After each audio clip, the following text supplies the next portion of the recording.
हम कर्म में ऊपर र लगाते हैं, क्रम में हम नीचे र लगाते हैं, कृपा में ऐसा सर घुमा के लिखते हैं और ट्रक और अलग तरीके से लिखते हैं। ये सब क्या कॉन्सेप्ट है, ठीक है। तो इस कॉन्सेप्ट पर अब हम चर्चा कर ले, इस कॉन्सेप्ट पर हम क्या कर ले, चर्चा कर ले। देखिए कर्म में ऊपर वाला र कैसा है, आधा। इस कर्म का मतलब है कि क कमल वाला पूरा है, र रस्सी वाला आधा है और म मछली वाला पूरा है, ठीक है। अब जैसे न आधा होता तो ऐसा दिखता, त आधा होता तो ऐसा दिखता, च आधा होता तो ऐसा दिखता, ज जहाज वाला आधा होता तो ऐसा दिखता, ग गमले वाला आधा होता तो ऐसा दिखता, म मछली वाला आधा होता तो ऐसा दिखता। हमने कभी भी र को ऐसा आधा नहीं देखा, हमने कभी भी र को ऐसा आधा नहीं देखा, क्योंकि र कभी भी आधा नहीं होता और ना ही उसके नीचे हलंत लगाया जाता है। तो देवनागरी लिपि का नियम है दोस्तों कि यदि र रस्सी वाला आधा होता है तो अपने से पीछे वाले वर्ण अर्थात म के ऊपर जाकर बैठ जाता है। कहां जाकर बैठ जाता है, अपने से पीछे वाले वर्ण के ऊपर जाकर बैठ जाता है। जैसे मान लो ये शब्द है आर्य, हम ऐसा ही बोलते हैं, बोल कर देखो आर्य, आर्य हम कैसा बोलते हैं, ऐसा बोलते हैं। अब जब र आधा है तो ये क्या करेगा, इस यज्ञ वाले के ऊपर जाकर बैठ जाएगा, इस यज्ञ वाले के ऊपर जाकर बैठ जाएगा, जिसे हम क्या कहते हैं, र की रेफ। क्या कहते हैं दोस्तों, र की रेफ, या इसी को रफार कहा जाता है। र की रेफ या इसी को क्या कहा जाता है, रफार कहा जाता है। ये आर्य में र रस्सी वाला आधा है, उसके नीचे हलंत लगा है। आधा हम लिख नहीं सकते, ना ही हलंत लगा सकते हैं। फलस्वरूप जो जब र रस्सी वाला आधा होगा तो अपने से पीछे वाले वर्ण के ऊपर जाकर बैठ जाएगा। लेकिन पढ़ने के दौरान हमें ध्यान रखना है कि ये र रस्सी वाला य के जस्ट पहले है। ये र रस्सी वाला आधा र जो ऊपर लगा हुआ वर्ण होता है, जो ऊपर वाला र होता है वो आधा होता है और जिसमें लगा है उसके जस्ट पहले होता है। ये बात नोट कर लेना, लिख लेना। ऊपर वाला र आधा होता है और जिसमें लगा है उसके जस्ट पहले होना है। मन भावन अनचाहा बेटा, अनचाहा पसंद का नापसंद हो जाता है, ठीक है। मन भावन मतलब हमारे मन को भाने वाला, और मन भवान नहीं होता है। किलर तुमने गलत लिखा है, मन भवान नहीं होता, मन भावन होता है बेटा, भ में मात्रा दो। आधा र जो ऊपर वाला र होता है वो कैसा होता है, आधा, और जिसमें लगा है उसके जस्ट पहले। तो देखो ये जिसमें लगा है, य में लगा है, तो य के कहां है, जस्ट पहले है ना। तो आप पहले ही पढ़ना है और इसका ये मतलब है ना। यदि हमने कर्म बोला तो ये कर्म का ये मतलब हुआ। तो आधा र कहां होता है, जिसमें लगा है आधा होता है, र की रेफ या रफार कहलाता है। जिसमें लगा होता है उसके जस्ट पहले होता है। ये आधा र का कॉन्सेप्ट आपको क्लियर हुआ, ठीक है। अब देखिए जैसे मान लो हमने अंत लिखा, तो अंत में क्या होता है, त तराजू के पहले न आधा है तो वो ऐसा दिखता है। जब कंपन लिखेंगे तो प के पहले म कैसा है, आधा, तो वो ऐसा दिखता है। अब यदि हम लिख दें क्रम, तो क्रम में ये देखो ये क्रम है, ये क्रम है, तो ये ऐसा दिखना चाहिए। अब हम बोलते तो यही क्रम है, हम बोलते इस क्रम को लिखते ऐसा है। इस पर चर्चा कर रहे हैं अब हम, ठीक है। अब हम चर्चा कहां कर रहे हैं, इस पर, ठीक है। तो क्रम को हम लिखते तो ऐसा है लेकिन बोलते कैसा, ऐसा, क्रम, क्रम। तो इसका मतलब ये जो क्रम है ये यही क्रम है दोस्तों। अब प के पहले म आधा हमें दिखता है, त के पहले वाला न आधा है। हिंदी में ऐसा एक भी शब्द नहीं है जहां र रस्सी वाला पूरा हो और उसके जस्ट पहले वाला आधा हो। हिंदी में ऐसा कोई भी शब्द नहीं मिलेगा दोस्तों कि जहां पर र रस्सी वाला कैसा है, बुलबुल यादव जी, जी बिल्कुल, है ना। तो र रस्सी वाला कैसा हो, पूरा, और उसके जस्ट पहले वाला आधा हो। जैसे प पतंग वाला पूरा है और जस्ट पहले म मछली वाला हमें क्या मिल गया, आधा। त तराजू वाला पूरा है और जस्ट पहले न नल वाला आधा। र रस्सी के जस्ट पहले वाला हमें कभी भी आधा दिखाई नहीं देता। ये देखो आधा इसमें दिख रहा है, लेकिन अब ये दिखता क्यों नहीं है, क्योंकि ये ऐसा बन जाता है।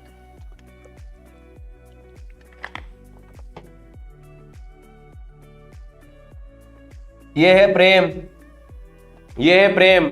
तो र रस्सी वाला कैसा है, पूरा, और जस्ट पहले वाला आधा है, लेकिन दिखेगा नहीं, क्योंकि र रस्सी वाले का क्या नियम है कि र रस्सी वाला इसे समझता है बच्चा, छोटा बच्चा, छोटा बच्चा समझता है कि चलो बच्चे को मैं खिला लेता हूं, मैं बच्चे को, जैसे इनके ये प पतंग वाला क्या, छोटा बच्चा, र रस्सी वाले उसके पिता है। तो प पतंग वाला कह रहा है कि पापा मुझे घोड़े पर बैठना है, मुझे घोड़े पर बैठना है। अब बाहर बारिश है तो उसने सोचा कहां घोड़े पर बैठाऊंगा मैं इसको, वो घर में ही घोड़ा बन जाता है, ठीक है। र रस्सी वाला क्या है, पापा, प पतंग वाला क्या है, बच्चा। तो प पतंग ने कहा कि पापा मुझे घोड़े पर बैठना है, तो र रस्सी वाला क्या करता है कि खुद ही घर में घोड़ा बन जाता है, मतलब अपने बच्चे को समझाने के लिए, वो रो रहा है तो उसे चुप करने के लिए प पतंग वाले को पूरा बना देता है और खुद कहां चला जाता है, नीचे।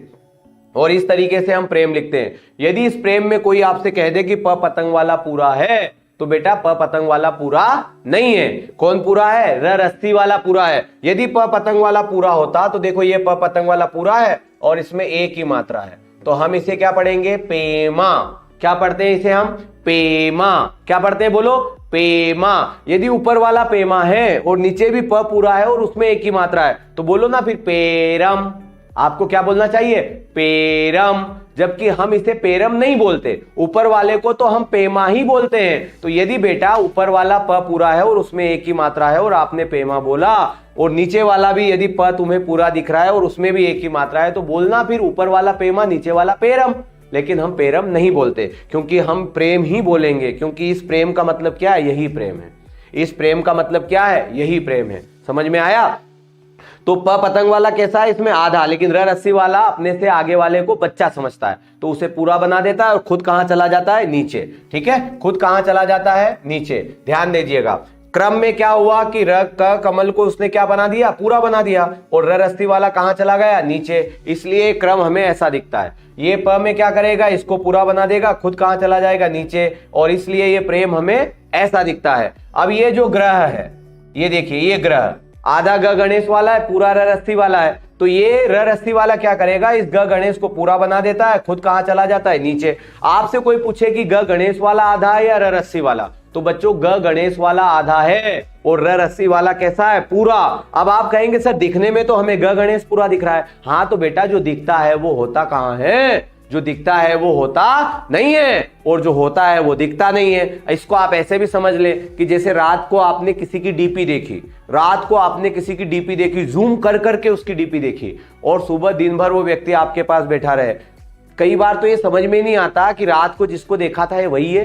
बेटा जमीन आसमान का अंतर होता है, जमीन आसमान का अंतर होता है। तो हम आपको एक सलाह देंगे कि डीपी को देखकर ही बात आगे ना बढ़ाओ, एक बार मिलो, डीपी को देखकर ही बात आगे ना बढ़ाओ। डीपी और रियलिटी में जमीन आसमान का अंतर होता है। मिलने का समय रखो बारिश का मौसम, जिस दिन खूब वर्षा हो रही हो उस दिन आप उन्हें किसी गार्डन में मिलने के लिए बुलाएं तो सत्य सामने आ जाएगा, सत्य सामने आ जाएगा। जिस दिन भारी बारिश हो रही हो उसी समय कहें कि आज अपन मिलेंगे और किसी गार्डन में बुलाइए बच्चों, सत्य सामने आ जाएगा। समझ में आया? ठंड के मौसम में मत बुलाना, गर्मी में मत बुलाना, बारिश के मौसम में, जब बारिश हो रही हो, बरसात के मौसम में, बरसात के मौसम में बुलाओ। ठीक है, तो ये देखो ग्रह दिखने को ग पूरा है, लेकिन ग गणेश वाला कैसा है? आधा, और र रस्सी वाला पूरा। दिखने में प पतंग वाला पूरा दिखेगा, लेकिन प पतंग वाला आधा है। कोई ये ना सोचे कि सर यदि प भी पूरा हो और र रस्सी वाला भी पूरा हो, तो यदि सर प भी पूरा हो और र रस्सी वाला भी पूरा हो, तो सर इसमें क कमल वाला भी पूरा हो और यदि र रस्सी वाला भी पूरा हो, तो बेटा ऐसा नहीं होता। कभी भी टीचर ऐसा नहीं पढ़ाते थे, क्योंकि क पूरा हो जाएगा तो क में भी क्या हो जाएगा? अ, और नीचे का र पूरा हो जाएगा तो र में भी क्या आ जाएगा? अ। यदि हम क को भी पूरा मान ले, मतलब क में भी अ, र में भी अ, और एक वर्ण में कितने स्वर हो जाएंगे? दो। कोई भी टीचर ये नहीं पढ़ाता था कि क में छोटी और बड़ी की। कोई भी टीचर ऐसा नहीं पढ़ाता था कि क में छोटी और बड़ी की। एक वर्ण में दो स्वर नहीं होते। कभी भी कोई ये नहीं पढ़ाएगा ट में छोटा ऊ और बड़ा ऊ, टू टू, ट में छोटा ऊ और बड़ा ऊ, टू टू। ऐसा कोई भी टीचर नहीं पढ़ाता था, क्योंकि एक वर्ण में एक ही स्वर होता है। तो जब एक ही वर्ण में एक स्वर होता है तो क कमल वाला कैसा है? आधा, र रस्सी वाला कैसा है? पूरा। सर यदि हम कंफ्यूज हो गए तो हमें ध्यान रखना है, क कमल वाले ने र रस्सी को बुलाया है, क्योंकि बोलेंगे हम कैसे? क्र, पहले क बोलेंगे फिर र बोलेंगे, पहले क बोलेंगे फिर र बोलेंगे, क्र। तो ध्यान रखना, क कमल वाला र रस्सी वाले को अपने घर पर बुला रहा है। ठीक है, तो क को जरूरत है ना, क को जरूरत है, क अधूरा है। जो दूसरा आएगा वो आके उसे क्या करता है? पूरा। र रस्सी वाला तो उसके घर पर आ रहा है, तो र रस्सी वाला कैसा है? पूरा। बुला कौन रहा है? क कमल वाला। तो जब भी कोई किसी को अपने घर पर बुलाता है तो बेटा कब बुलाता है? जब वो अधूरा हो। दूसरा जो आएगा वो तो आके उसे पूरा करता है ना। तो ये चीज इस तरीके से आप याद रख लेना। क कमल वाला कैसा है? आधा। र रस्सी वाला आएगा उसे पूरा करेगा। प पतंग वाला कैसा है? आधा। र रस्सी वाले ने आकर उसे पूरा किया है, तो र रस्सी वाला कैसा होगा? पूरा। ये समझ में आया? ऊपर वाला र कैसा होता है? आधा। और ये मत समझ लेना कि सर ऊपर भी र आधा हो नीचे भी र आधा हो। बता फिर दोनों र में अंतर क्या हो जाएगा?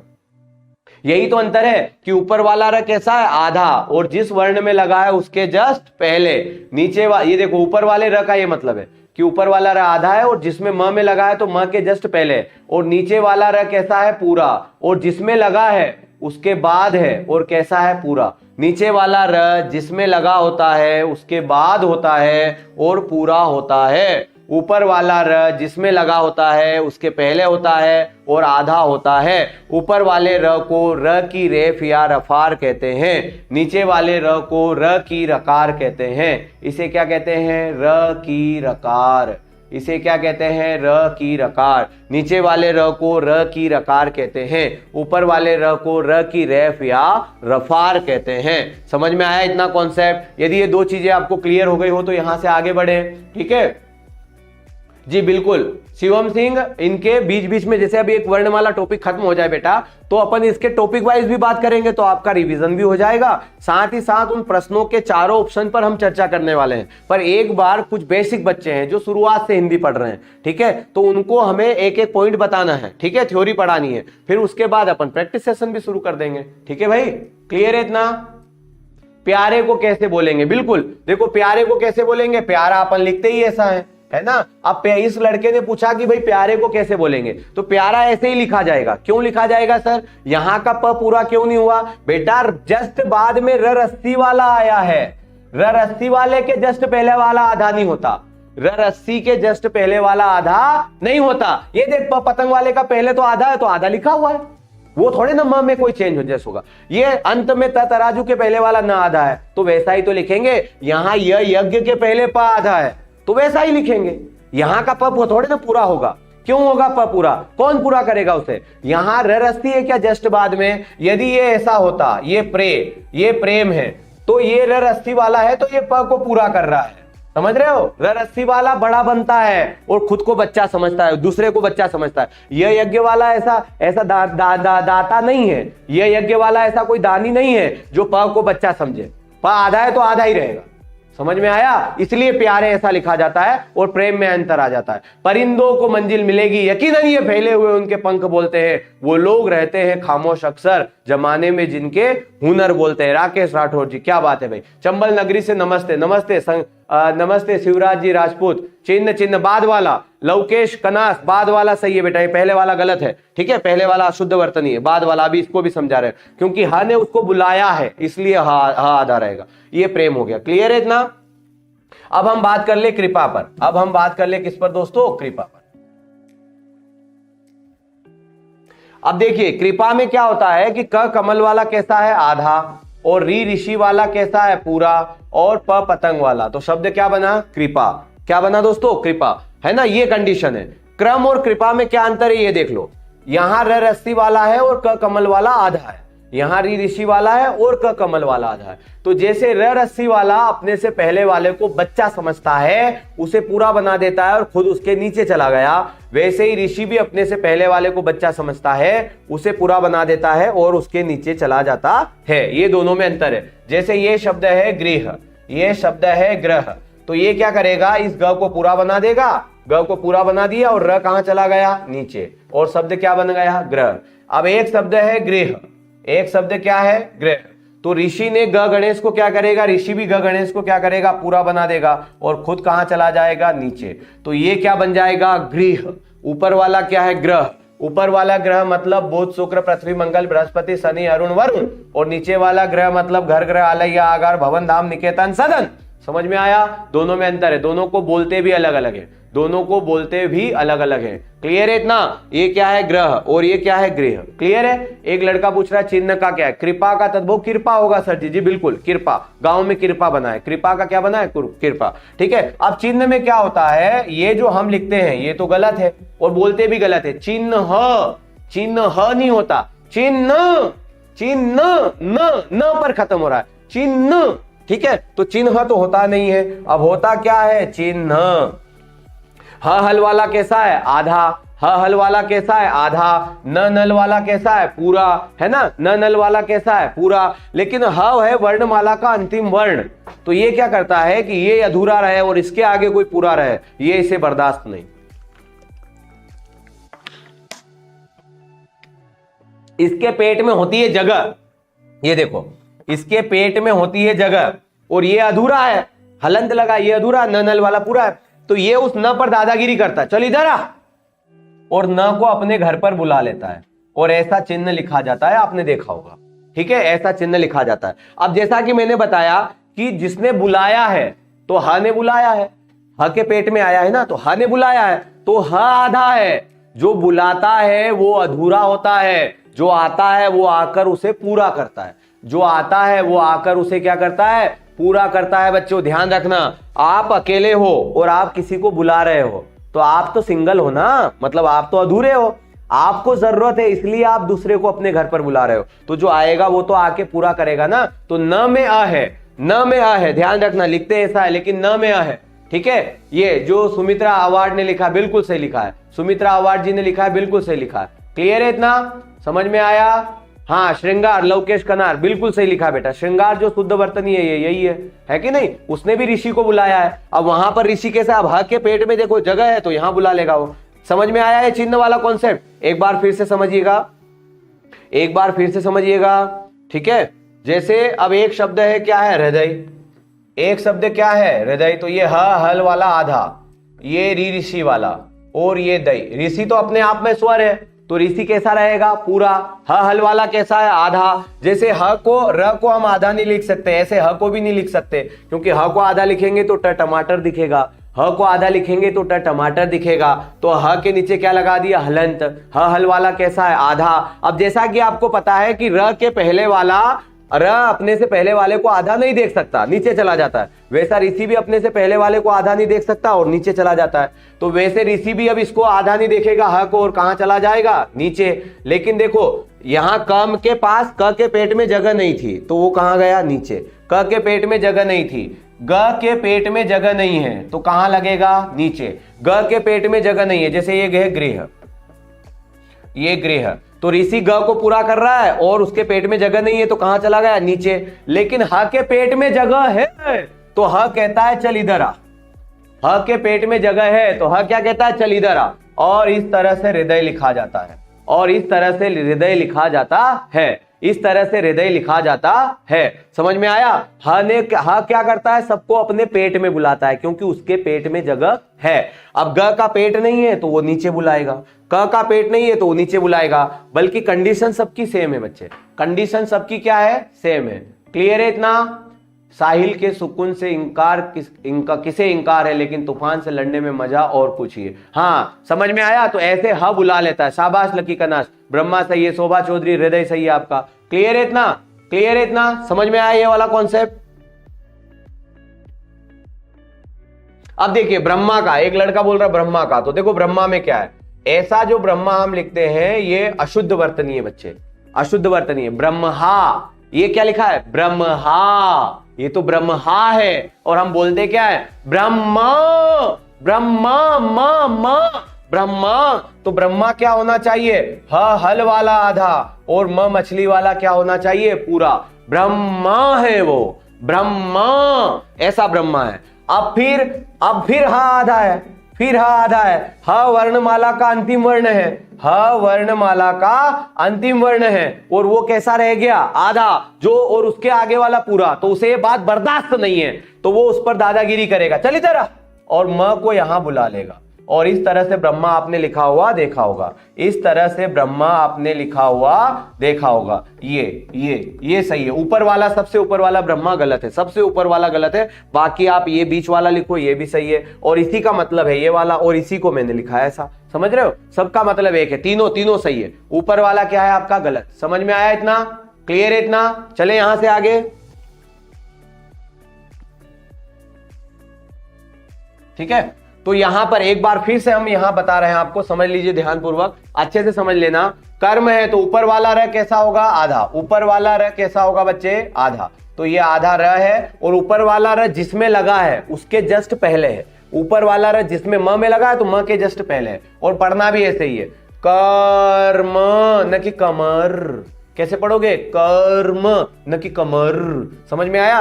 र को म के पहले पढ़ना है। क्रम में क्या हो जाएगा, ऐसे पढ़ा जाएगा, पहले आधा क, फिर रस्सी, फिर म, क्रम। इसका मतलब है क कमल वाला आधा है और र रस्सी वाला पूरा है और ये म है। ठीक है, क्रम क्लियर है। र रस्सी, यहां पर र रस्सी वाला अपने से पहले वाले को आधा नहीं देख सकता और र रस्सी वाले को आधा नहीं लिखा जाता, इसलिए ऊपर चला जाता है। और देखो मतलब कॉन्सेप्ट ये है कि ना तो र तुम्हें कभी हिंदी में आधा दिखेगा और ना ही र के पहले वाला वर्ण आधा दिखेगा। ना तो र कभी तुम्हें आधा दिखता है क्योंकि वो ऐसा बन जाता है और ना ही र के पहले वाला आधा दिखता है क्योंकि वो ऐसा बन जाता है। ये र का नियम है। समझ में आ गया? फाइनली एक नियम समझो आप तो कि ना तो र कभी आधा होता है ना र के पहले वाला आधा होता है। होता तो है लेकिन ये बन ऐसे जाते हैं। अब कृपा है तो कृपा में क्या है? क है, फिर इसमें क्या है दोस्तों? ऋषि है और प पतंग वाला है, तो ये शब्द हमारा क्या बन गया? कृपा। ठीक है, अब ऋषि आएगा तो क कमल को पूरा करेगा और इस तरह से उसके नीचे चला जाता है।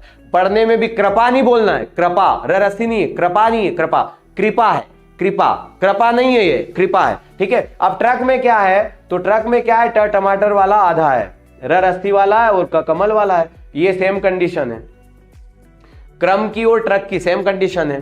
र पूरा, र पूरा, र के पहले वाला क आधा, र के पहले ट आधा। र ने क्या बना दिया? ऐसे नीचे चला गया। लेकिन ट में सर ऐसा नीचे क्यों नहीं गया? तो उसका रीजन है, देखो अब अपन लोकल लैंग्वेज में समझे, गांव की भाषा में, कोई व्यक्ति अपने पैर पर खड़ा है तो टांग खींचो।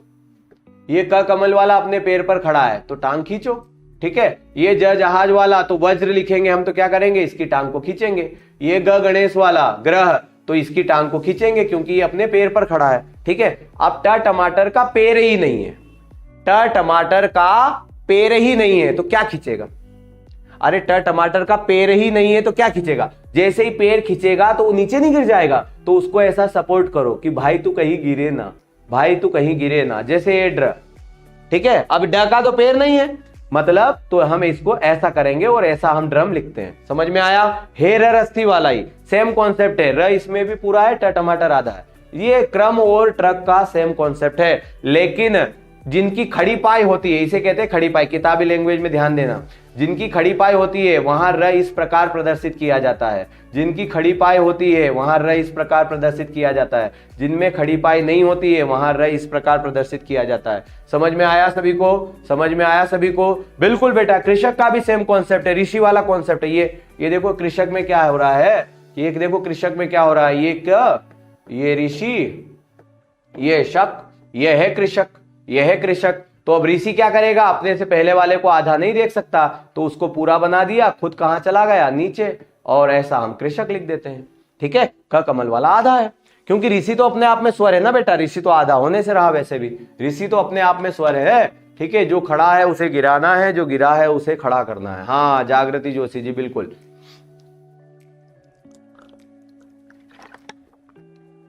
सुमिता अवार्ड जी को क्लियर है, क्रिस्टल क्लियर हो गया। शिवम जी कह रहे हैं हिंदी में इतना कुछ है, आज तक नहीं पढ़ा था जी। बिल्कुल, बहुत बहुत धन्यवाद सर जी। जो सीएमसी की बुकलेट है हिंदी की, मैं उससे हिंदी पढ़ रहा हूँ, कोई और भी बुक से लगाना पड़ेंगे क्या?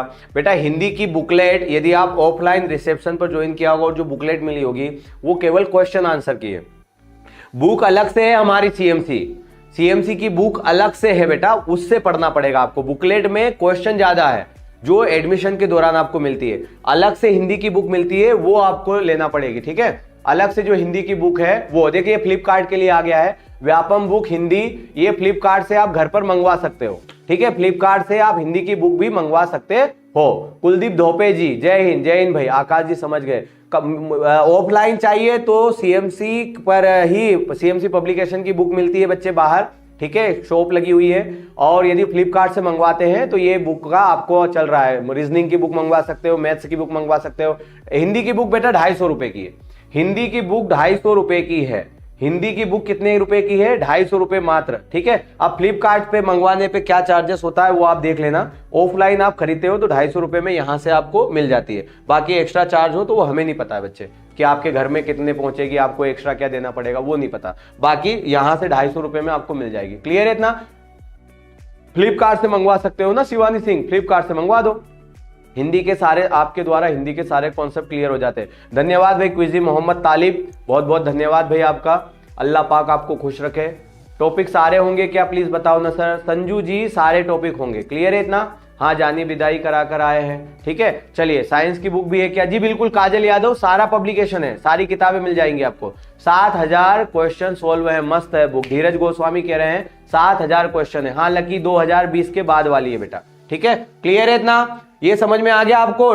देखो कर्म क्यों लिखते हैं, क्रम क्यों लिखते हैं, कृपा क्यों लिखते हैं और ट्रक क्यों लिखते हैं, ये सारी चीजें मैंने यहां पर आपको क्लियर कर दी है। जिन बच्चों को थोड़ा सा भी कंफ्यूजन हो, आप वीडियो को बाद में 2-4 बार देखें, और जिन जिन बच्चों को इसमें दिक्कत आती है ऐसी चीजें में, बेटा एक बार आपको उनको शेयर जरूर करना है। यदि कंटेंट आपको अच्छा पढ़ना है, आप सोचते हो कि भाई लगातार क्लासेस अच्छे से चलती रहे, तो हमारे साथ, हम तो मेहनत अपना दे रहे हैं, आपको भी मेहनत करना पड़ेगी। अब बताओ, यदि 200 बच्चा भी बेटा लाइक नहीं करता है, 200 बच्चा लाइव नहीं रहता है क्लास में, ठीक है, और हम इतनी मेहनत करेंगे, इतना चिल्लाएंगे, क्या मतलब निकलेगा? थोड़ा सा आप भी सपोर्ट करो। आपको, आप भी जिस जिस ग्रुप में हो, यदि इतने सारे बच्चे अभी सब तारीफ कर रहे हैं, सर अच्छा है अच्छा है, 150 बच्चे 10-10 बच्चों को भी बुलाते हैं, अच्छा काम नहीं हो जाएगा अपना? तो थोड़ा सा आपको सपोर्ट करेंगे, आप लोग सपोर्ट करेंगे तो हम भी पूरा सपोर्ट करेंगे, और पूरी थ्योरी इसी तरह से आपको समझाएंगे, लेकिन सपोर्ट करना आपका बनता है। क्लियर है इतना? चलिए ये वाला मैटर आप लिख लेना। इसके बाद बच्चों हम अनुनासिक व्यंजन पर चर्चा कर ले। अनुनासिक व्यंजन की परिभाषा आज हम लिखवा देते हैं आपको, कल इसका भी डिटेल पढ़ेंगे हम, कल इसका हम डिटेल पढ़ेंगे। इसमें हम पढ़ने वाले हैं कि अंत में आधा न क्यों आता है। अंबा है तो इसमें आधा म क्यों आता है, जबकि यहां पर भी अ के ऊपर वही बिंदी है, यहां पर भी वही है। जब हम कंचन लिखते हैं, कंचन ऐसा लिखा जाता है तो इसे कंचन क्यों कहते हैं, और इसे कंपन क्यों कहते हैं? भाई किस खुशी में है? यदि ये कंचन है तो ये कंपन है, और यदि ये कंपन है तो ये कमचन है। यदि हम संबंध लिखते हैं तो हम एक जगह म बोलते हैं, एक जगह न क्यों बोलते हैं। इन सब बातों पर कल हम चर्चा करने वाले हैं, इन सब बातों पर हम कल चर्चा करने वाले हैं कि संबंध में एक जगह म किस खुशी में बोला जा रहा है भाई, और ब के ऊपर अनुस्वार लगा है तो वो न क्यों बन जाता है, और स के ऊपर लगा है तो वो म क्यों बन जाता है। ठीक है, तो कल ये वाला टॉपिक पर भी हम चर्चा करेंगे, कल इस टॉपिक पर हम चर्चा करेंगे। अनुनासिक व्यंजन की डेफिनेशन को भी ये काम करते हैं, कल ही आपको पढ़ा देंगे हम। अनुनासिक व्यंजन कल से ही शुरू करते हैं, और कल ही मूल स्वर, दीर्घ स्वर वगैरह पर भी एक एक पर चर्चा करते हैं। ठीक है, तो सभी बच्चे जितने भी आए हैं एक बार लाइक करें बेटा, लाइक करना न भूलिएगा प्लीज, और सेशन को शेयर कर दीजिएगा। जिन जिन बच्चों को इसकी जरूरत है, 1-2 बार सेशन आप उनके पास पहुंचा दें, यदि उन्हें भी ठीक लगेगा तो वो खुद ही कंटिन्यू कर लेंगे, लेकिन आप 1-2 बार जरूर अपने काम में को कीजिएगा कि नहीं सर हम 2-2 बार तो जरूर हमें हर एक बच्चे को शेयर करेंगे। ठीक है, तो चलिए आज के लिए इतना ही। जय हिंद।